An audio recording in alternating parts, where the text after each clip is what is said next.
Hello, everybody. Betsy here, Betsy Markle, Stacy Hinkle. We are excited to chat today about low-calorie diets. Actually, I'm not excited to chat about it, because I'm like not that impressed with that old school way of thinking, but I want to educate you. Like everyone needs to know this. So why low-calorie diets don't work? And I want you to know that why they might actually cause weight gain for you. There's some obvious answers. So we're going to keep it short and sweet and just kind of dive into the whys, the understanding, and then a nice solution. So why low calorie diets don't work?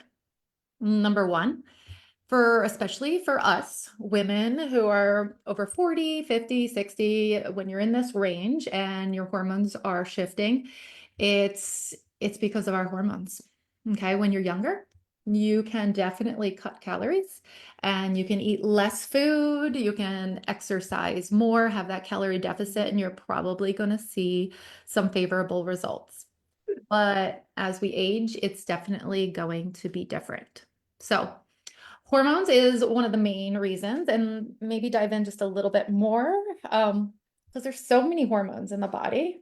So I'm Yeah. gonna And say, I think that people think, well, it's obviously just sex hormones, which are a huge contributor. yeah, But you have to think of hormones as being sort of like this whole, when one changes, then something else releases to counterbalance the effects of that one. Or if one's not there, then something else comes up, right? So, because cascade. our Mhm. body wants to stay in homeostasis, right?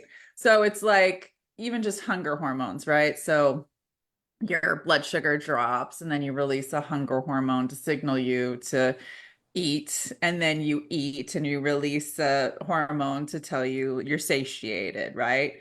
But if your blood sugar dips too much, then you'll just release the hunger hormone, and then you'll keep eating way past the time you're satiated, and then you won't get the signals from the other one. And then, right? And when we go through perimenopause and menopause, as estrogen dips, cortisol goes up.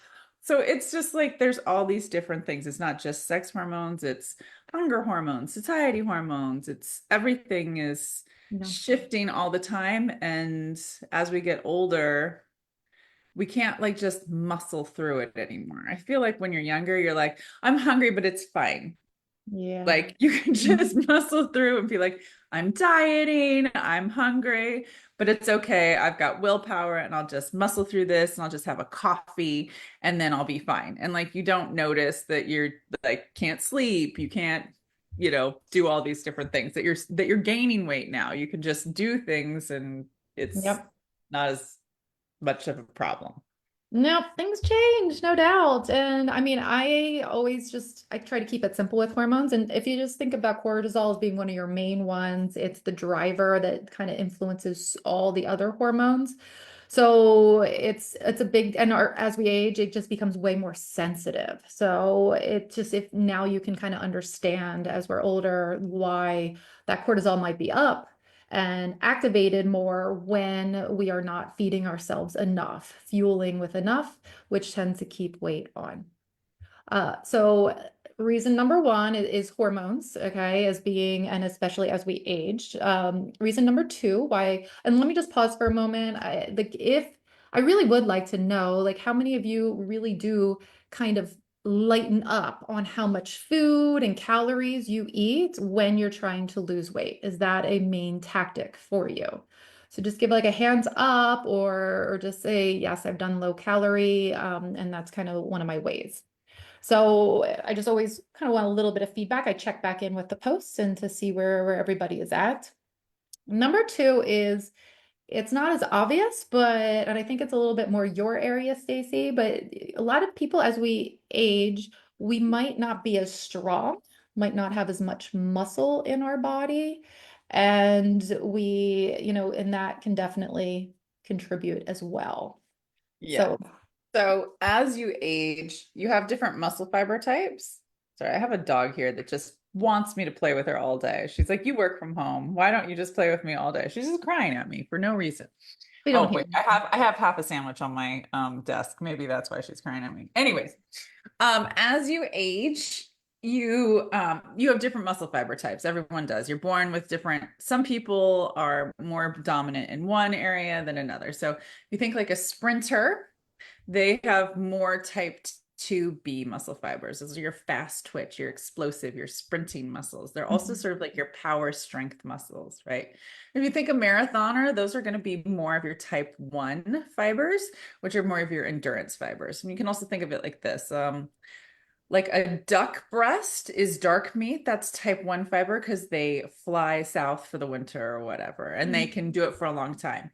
Whereas like a chicken breast is a type 2B fiber. It's very white. It's not as oxidative.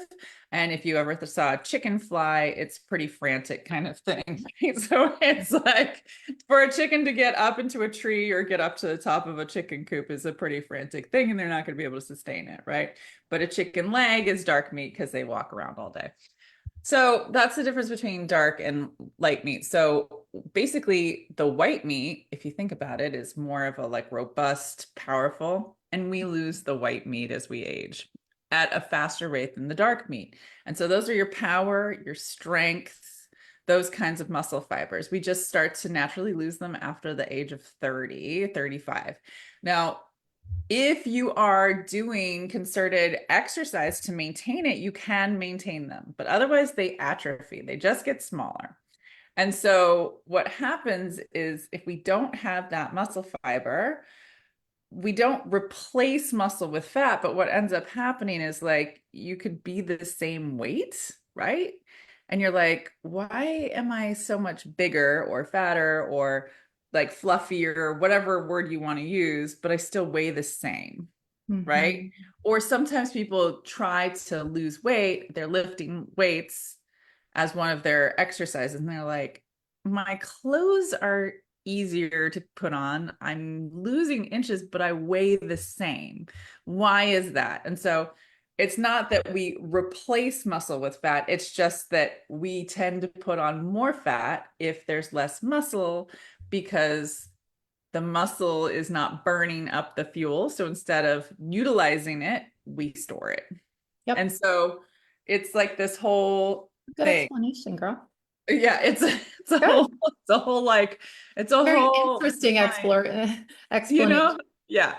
So we have to put on muscle mass as we age. And it's not just so we can burn calories, it's also so we can maintain our muscle mass, so we can maintain our independence as we age, right? So you go into a nursing home and you see a lot of people that are just like frail, Mhm. right? They can't do the activities of daily living, getting up and down. It's hard. They just don't have the muscle mass anymore to do those tasks. So Yep. if we can maintain the muscle mass through weightlifting and all that sort of stuff, that's really important. Now, here's a big caveat. As we go through menopause and perimenopause and all that sort of stuff, the hormones, specifically, like there's this type of estrogen that in women is anabolic. We don't think of estrogen as being anabolic. We think of testosterone as anabolic, right? But testosterone goes down in women have a small amount of testosterone. It goes down in perimenopause and menopause as well. So your two anabolic hormones that help you put on muscle Anabolic means building. building, as catabolic is tearing down. So two anabolic hormones that help you build muscle, they dip. So putting on muscle is much harder. And the way we need to do it is to bypass the hormonal system and go into your central nervous system, which means you have to lift heavy. So it's no longer, oh, I'm doing my 3 pounds, my 5 pounds, I'm going to Pilates, I'm doing whatever. It's not going to stimulate your central nervous system. I mean, Pilates and stuff like that is great for mobility and core strength and all that sort of stuff. But if you're trying to put on muscle mass and maintain your bone density and you're trying to maintain your muscle mass, you've got to lift heavy. And by heavy, I mean enough that you're stimulating your central nervous system, that your central nervous system is going, oh crap, what is she doing? I'm right? laughing, Stace, because you're basically teaching a whole class here on We're our gonna muscle keep it short. We're gonna acquisition keep stuff. it short. I'm gonna try. I know my goal today was I'm like, let's see if we can keep it under like 7 minutes. Uh-huh. Yeah. Okay. Well, No, we can't. No, I not appreciate right. your knowledge. Like, honestly, I even just learned a few things. Like, I think it's really cool to learn that deeper level. Coming back to it of, why low calorie doesn't work, it's just we can't starve ourselves anymore. It's just, I hope everyone just understands this fact of when you are not fueling your metabolism and your body is in a starvation state, your body is stressed out and it will definitely hold on to weight, to fat. It will activate the stress hormones, which put on weight around the middle. And it just makes you feel really lousy. So learn how to fuel your metabolism properly. And the cool thing is that starting really soon, we are introducing our metabolism roadmap, which is a very clear path. So if you say, Betsy, like, well, I do want to know how to fuel my metabolism, and I want to have lifestyle habits that are activating and revving my metabolism, but like, how do I do it? Our roadmap is the clear next step. It's just a one-on-one session with myself and you to like analyze everything going on in your life and coming up with a very clear roadmap of how to do this and answer any questions. So it's a very clear path, very excited about it. And we are starting it, we're going to launch it around the Black Friday time and have a nice big sale on it. So keep an eye out for it if you want. And you say, whoa, that sounds really cool. Just put in there in your chat there roadmap. Okay. And we will definitely send it directly to you as well. So just put in roadmap, and I definitely hope to work or just at least help you guys to fuel your metabolism better. Okay, everyone, have a great one. Stacey, I Okay. did not bash you. I appreciate No, no. I just 100% and your knowledge. you have to stop me sometimes because You get really excited. You're like the uh, professor. I just go. I'm like, well, let me tell you. I know. So Okay. good. Such good Yeah. information. All Everyone have right. a fabulous day. Thank you. Okay. Bye.